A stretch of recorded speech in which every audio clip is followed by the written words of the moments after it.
My name's Charlie McGrath. I'm the founder of WideAwakeNews.com and a host on the Unrest radio network. Right now in our country, we have tens of thousands, hundreds of thousands, maybe millions who have participated in the Occupy movement. Where is this energy coming from? What is motivating people to literally occupy space, march, rally, protest? Who is being benefited from this movement? And what are the motivations of the people doing it?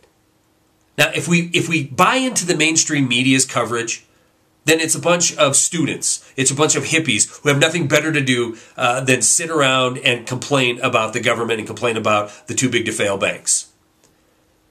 If we listen to the current administration, they want us to believe that they're all behind this cause and use it to their advantage in the 2012 election. If we listen to the people who want to be the next administration, they will have you believe exactly the opposite. This is the enemy we have to go after.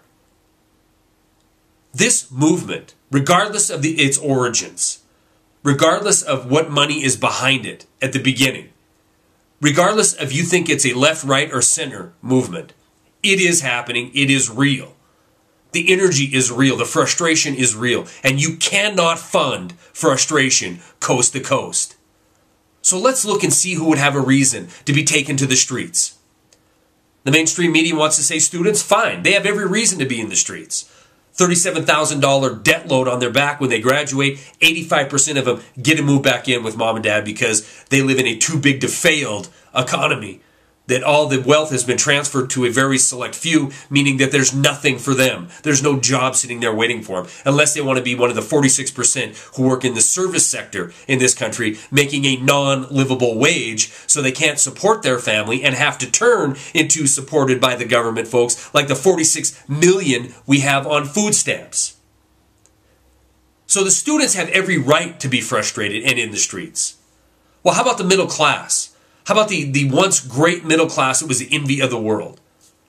1 million foreclosures this year, 1.5 million bankruptcies this year. We have 83% of the wealth generated on Wall Street going to 1% of the population of this country, while 61% of us are living paycheck to paycheck.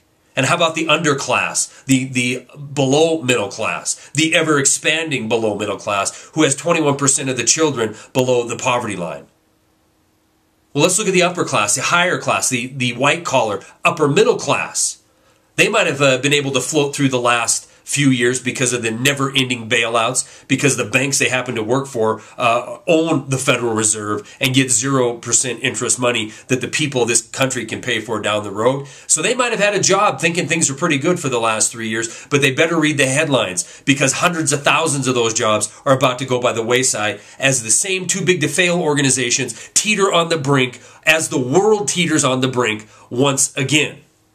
So everybody in this country that doesn't belong to that uber elite 0.001% have a reason to be in the streets protesting. I've been getting comments and messages through the radio program and the YouTube channel, people calling this a leftist, communist, blah, blah, blah, whatever. The fact of the matter is this. The country is motivated. The country is frustrated. The country is looking for change, real change. We need to realize that the same slogans that were being used during the Tea Party wasn't coming from a bunch of racists. And the same slogans that are being used now by the Occupy movement are not coming from a bunch of communists. It is a two-party system in this country. And if you don't realize that, it is time to wake up. It isn't a Democrat or Republican or blue or red. It is the ever-expanding have-nots versus the ever-shrinking haves that are collecting more and more wealth.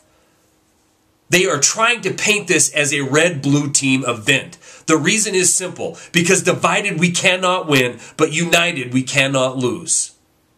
Stories are attached. That's all I got.